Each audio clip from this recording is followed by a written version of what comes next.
प्रिय विद्यार्थियों, कल हाइकिंग के तरंग सिद्धांत से परावर्तन और अपवर्तन की व्याख्या के बारे में बताया गया। अब इसके बाद में जब समतल तरंगाग्र किसी प्रकाशिक युक्ति पर आपतित होता है तो अपवर्तित या परावर्तित तरंगाग्र कैसा होगा, ये देखिए। नंबर 1 लेते हैं, प्रिज्म से समतल तरंगाग्र का अपवर्तन। देखिए, इसमें ये प्रिज्म है और ये समतल तरंगाग्र प्रिज्म पर आपतित कराते। ये समतल तरंगाग्र ये प्रिज्म है। अब देखिए क्या होता है कि प्रिज्म में विभिन्न पारदर्शक माध्यमों में प्रकाश का वेग अलग अलग होता है। माध्यम जितना सघन होता जाता है, प्रकाश का वेग उतना ही कम होता जाता है। तो कांच माध्यम में, इस प्रिज्म माध्यम में, सघन माध्यम में प्रकाश का वेग कम होता है। अब देखिए, इस प्रिज्म के निचला जो आधार भाग होता है, इसमें कांच सघन माध्यम में की जो लंबाई है वो अधिक होती है। तो जैसे ही समतल तरंगाग्र इस पर आपतित होता है तो प्रिज्म के निचले भाग से विचलन बहुत अधिक होता है, जबकि ऊपर वाले भाग से विचलन कम होता है। और इससे निर्गत होने के बाद में हमें झुका हुआ समतल तरंगाग्र प्राप्त होता है। झुका हुआ समतल तरंगाग्र प्राप्त होता है। इसके बाद नंबर 2, लेंस से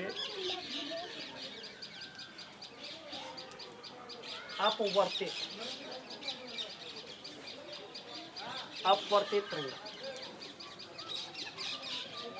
इसमें देखिए कि ये उत्तल लेंस है और ये समतल तरंगाग्र इस पर आपतित हुआ। तो लेंस के ऊपरी और निचले किनारे जो हैं ये पतले होते हैं, तो तरंगाग्र का प्रकाश किरणें इससे पहले निर्गत होती हैं और ये तरंगाग्र मोटे वाले भाग, बीच वाले भाग से किरणें बाद में निर्गत होती हैं। ये और इससे ऊपर वाले भागों से प्रकाश किरणें पहले निर्गत होती हैं। तो इस प्रकार से गोलीय तरंगाग्र प्राप्त होता है। इसी प्रकार अवतल लेंस से देखिए,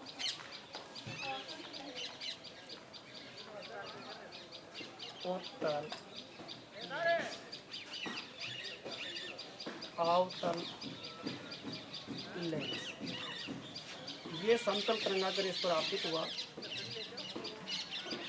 तो इस लेंस से समतल तरंगाग्र का अपवर्तन होगा। अपवर्तित तरंगाग्र देखिए, प्रिज्म का निचला भाग पतला है तो इससे प्रकाश किरण पहले निर्गत होगी और ऊपर और नीचे वाले किनारे जो हैं ये मोटे हैं, तो इनसे प्रकाश की किरण बाद में निर्गत होगी और इस प्रकार से गोलाकार तरंगाग्र प्राप्त होता है। इसके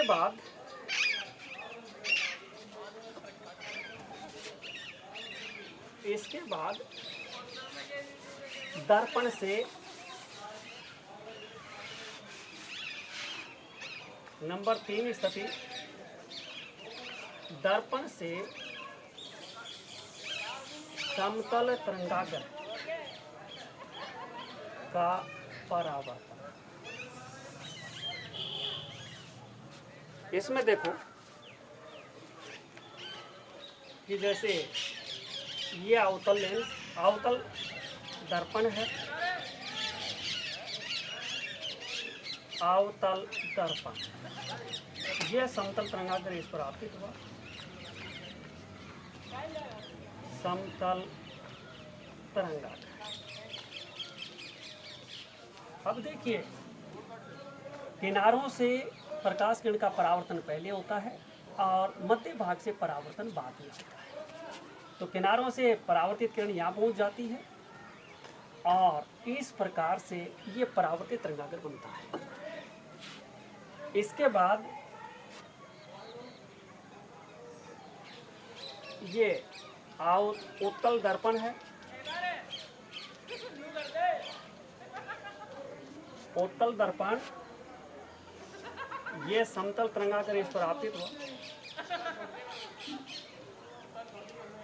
समतल तरंगाकर बीच वाले भाग से परावर्तन सबसे पहले होता है और किनारों से बाद में होता है। तो किनारों से प्रकाश की किरण यहाँ परावर्तित होकर पहुंचती हैं, जबकि बीच वाले भाग से परावर्तन पहले होने के कारण किरण यहाँ पहुंच जाती है और इस प्रकार से गोलीय तरंगाकर प्राप्त होता है। अब इसके बाद में समतल दर्पण से, ये समतल दर्पण है,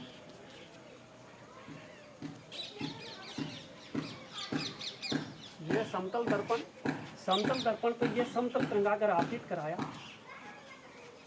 ये आपतित कराया, तो इससे परावर्तित तरंगाकर जो होगा वो भी समतल ही प्राप्त होता है, क्योंकि प्रकाश किरणें एक साथ आपतित होती हैं और परावर्तन क्रिया भी एक साथ होती है। तो परावर्तित तरंगाकर भी कैसा होगा? परावर्तित तरंगाग्र समतल प्राप्त होता है, समतल। तो इस प्रकार से विभिन्न प्रकार की युक्तियों से परावर्तित आपतित समतल तरंगाग्र परावर्तन के बाद प्राप्त होता है।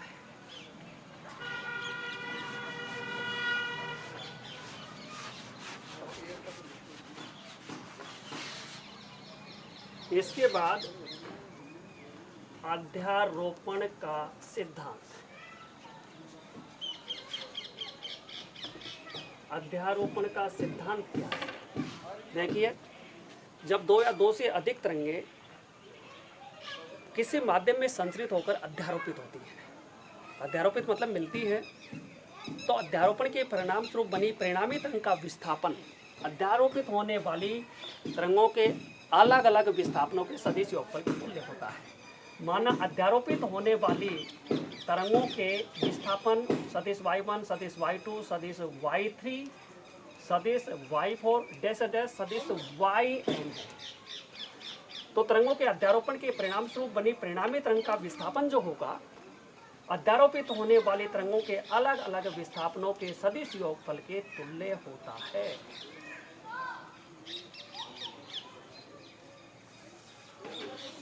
अब इस अध्यारोपण के सिद्धांत से जो परिणामी तरंग बनती है, परिणामी तरंग का विस्थापन निम्न बातों पर निर्भर करता है। नंबर 1, अध्यारोपित होने वाली तरंगों की आवृत्ति पर।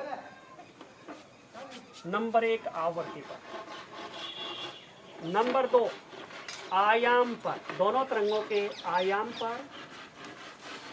नंबर 3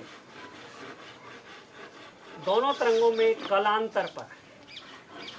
और नंबर 4 दोनों तरंगों की संचरण दिशा, संचरण दिशा पर परिणामी तरंग का आयाम निर्भर करता है।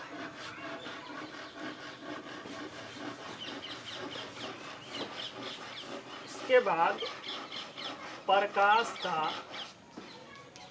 व्यतिकरण। प्रकाश का व्यतिकरण क्या होता है? यह घटना होती है, प्रकाशीय घटना, जब दो समान आवर्ती व समान तरंग दैर्घ्य वाली कलासंबंध प्रकाश तरंगें माध्यम में एक ही दिशा में संचरित होकर अध्यारोपित होती हैं, तो माध्यम के किसी बिंदु पर प्रकाश की तीव्रता अधिकतम व किसी बिंदु पर प्रकाश की तीव्रता न्यूनतम होती है, अर्थात माध्यम में प्रकाश की तीव्रता का असमान वितरण होता है। इस घटना को प्रकाश का व्यतिकरण कहते हैं। प्रकाश का व्यतिकरण दो प्रकार से होता है। नंबर 1 समकोषी व्यतिकरण, जब दो समान आवर्ती व समान तरंग दैर्घ्य वाली कलासंबंध तरंगें माध्यम में एक ही दिशा में संचरित होकर समान कला में अध्यारोपित होती हैं, तो परिणामी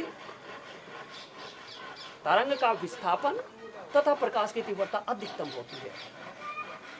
ऐसे व्यतिकरण को समकोषी व्यतिकरण कहते हैं। तथा समकोषी व्यतिकरण उत्पन्न करने के लिए माध्यम में तरंगों में जो कलांतर है वो पाई का समगुणज, पाई का समगुणज अर्थात 2n पाई या पथांतर λ/2 का समगुणज होना चाहिए या लैम्ब्डा का पूर्ण गुणज।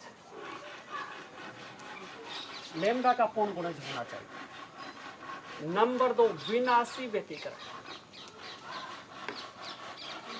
विनाशी व्यतिकरण जब दो समान आवर्ती व समान तरंग दैर्घ्य वाली कला संबंध प्रकाश तरंगें माध्यम में एक ही दिशा में संचरित होकर विपरीत कला में अध्यारोपित होती हैं, तो माध्यम में परिणामी तरंग का विस्थापन तथा प्रकाश की तीव्रता न्यूनतम होती है।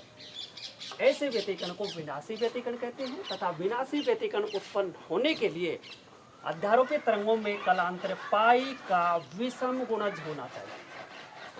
पाई का विषम गुणज अर्थात 2n-1 पाई तथा पथांतर लैम्डा पाई 2 का विषम गुणज अर्थात 2n-1 लैम्डा बाई 2 होना चाहिए। उसी स्थिति में विनाशी व्यतिकरण की घटना उत्पन्न होती है। धन्यवाद।